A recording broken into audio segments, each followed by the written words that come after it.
श्री राम जय जय राम। श्री नारद जी बोले,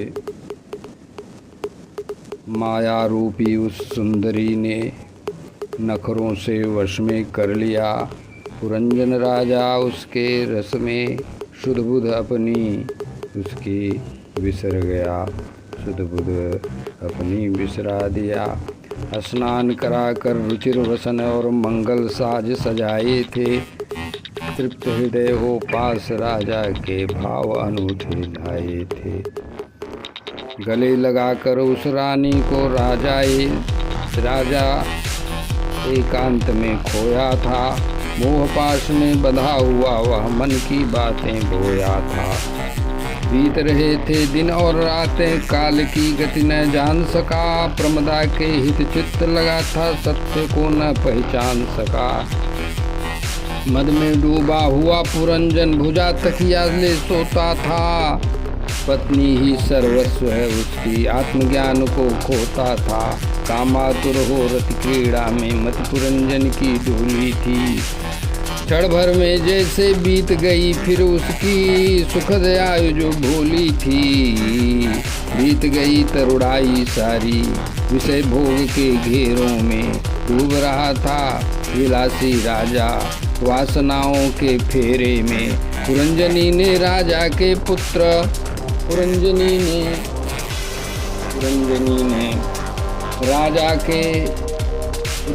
ने राजा के फिर 1100 पुत्र जन्मे। सुशील और गुणवान कन्याएं 100 और 10 भी आंगन में। यश को देने वाले बालक माता पिता के प्यारे थे। पौरंजनी कहलाई कन्या जिनके गुण जग न्यारे थे। पांचाल पति के पुत्रों का फिर कुल के अनुरूप विवाह हुआ। कन्याओं को योग्य वर दिया, उत्तम सागृह धर्म जिया।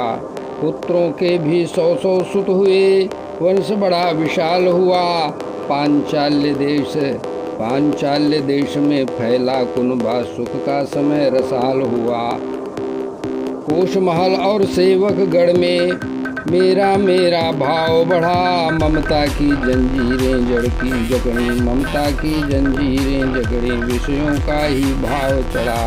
जिस धन और परिवार के मोह में राजा निश दिन रहता था, अंतहीन उन इच्छाओं की धारा में वह बहता था। श्री राम जय जय राम। श्री राम जय जय राम। अभी संख्या 19 से यहाँ पे आप देखिए श्री राम जय जय राम। श्री राम जय जय 11 से 20 तक यहाँ पे है।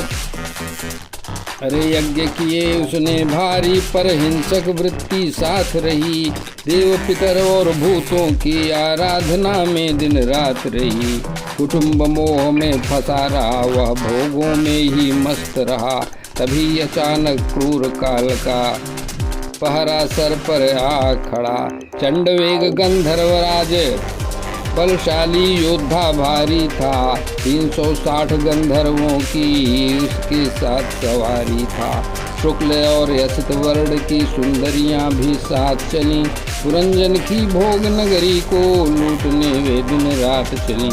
नगर लूटने जब आए वे चंडवेग के अनुचर दल, तब रक्षक प्रजागर ने रोका उनको दिखा अपना बल प्रबल। 720 गंधर्वों ने वह अकेला ही लड़ा। वहाँ 720 गंधर्वों से वह अकेला ही लड़ा। वहाँ 100 वर्षों तक युद्ध चला, पर बल उसने अपना जड़ा। वहाँ रक्षक को निर्बल होते देख चिंता ने घेरा राजा। राष्ट्र मित्र और बांधव का भी बजने लगा दुखद बाजा। पर स्त्री के वश में पुरंजन तो भोगों में ही रस लेता था। अपने काल भय को कहाँ वह समझ पाता था। भटक रही थी काल की पुत्री, मनचाहा वर पाने को। तीनों लोकों में घूमी वह अपना भाग जगाने को, किंतु न उसे स्वीकार किया किसी ने भी इस दुनिया में। दुर्भागा कहलाई वह अपनी इस बदकिस्मती से। श्री राम 21 से निवेदन आगे देखें।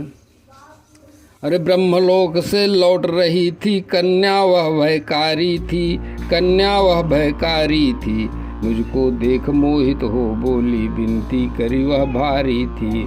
ब्रह्मचारी जान मुझ नारद जी कह रहे हैं, ब्रह्मचारी जान मुझे उसने प्रेम का प्रस्ताव रखा। स्वीकार न किया जब मैंने तब क्रोध का वह मार्ग चखा। शाप दिया तब कोप में आकर, सुनो देवर्षि मेरी बात। एक जगह तुम टिक न सकोगे, घूमोगे अब तुम दिन रात। विफल मनोरथ होकर कन्या यवन राज के पास गई। मेरी ही सम्मत से उसने भय को अपना पति चुनी। बोली, हे यवन राज श्रेष्ठ, मैं अर्धांगिनी बनना चाहूँ, तुम्हारी अर्धांगिनी बनना चाहूँ। जीवों का संकल्प प्रेम में व्यर्थ न हो यह मैं चाहूँ। दाता जो न दान करे और याचक जो न ग्रहण करे, दोनों ही मत के मारे हैं, जग उनका ही शोक करे। हे भद्र स्वीकार करो मुझको, दया दृष्ट दिखलाओ। दीनों पर जो दया दिखाए वही पुरुष कहलाओ। सुनकर बातें काल कन्या की यवन राज मुस्काया था। गुप्त कार्य करवाने का मन उसने तब बनाया था। बोला, तू है अमंगल रूपा, जग न तुझे अपनाएगा। पर योग दृष्टि से मैंने ही पति तेरा ढूंढ निकाला है। अब व्यक्त गति से तू बढ़े आगे, सेना मेरी सेना साथ लिए। प्रजाजनों का नाश करे तू, कर्म पाश को हाथ लिए। मेरा भाई प्रज्वार मने ज्वर और तू मेरी भगनी कहलाए। हम तीनों मिलकर इस जग में मृत्यु का तांडव दिखलाएं, मृत्यु का तांडव फैलाएं। श्री राम जय राम जय जय राम। इस प्रकार से अध्याय 27 का निवेदन श्रीमद् भागवत स्कंध 4 का किया। पुरंजनपुरी पर चंड वेग की ये चढ़ाई तथा काल कन्या का चरित्र है।